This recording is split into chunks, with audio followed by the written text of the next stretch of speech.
excited to be back here in Tel Aviv. It's an awesome place to come visit. We were here a year ago.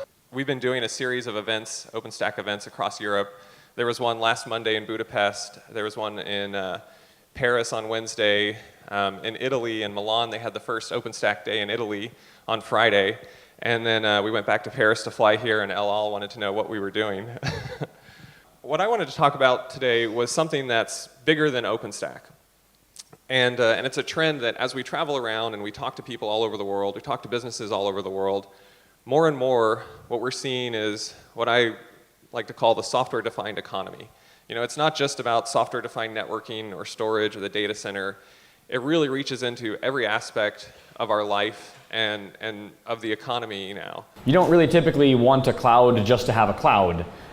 You want to have a cloud to do something with it. You want to have a cloud for that box at the top there that says your applications. Your applications is actually kind of the whole point of this. I enjoy making making the joke that my mom likes to ask me if she can install OpenStack, at home, if she can use this thing I work on, and I'm like, well, I mean, yes.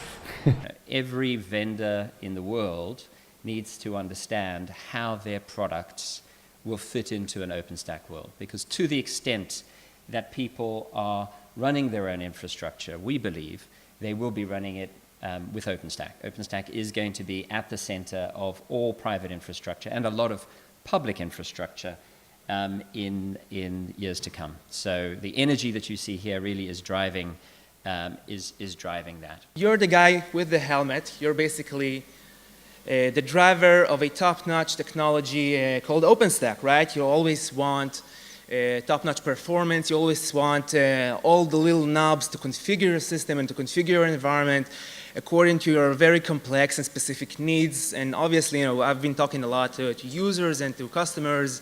And obviously, there are like thousands of permutations for OpenStack. Everyone can configure each service to his own individual needs and so on. So OpenStack is fairly complex and high-speed moving vehicle, and basically you're the driver around it, and you're interacting with your steering wheel, which is basically the controller. I'm sure most of you who installed OpenStack basically just had a controller and a bunch of compute nodes controlling those compute nodes, and that would be KVM or Docker or wherever underneath technology for running the actual instances.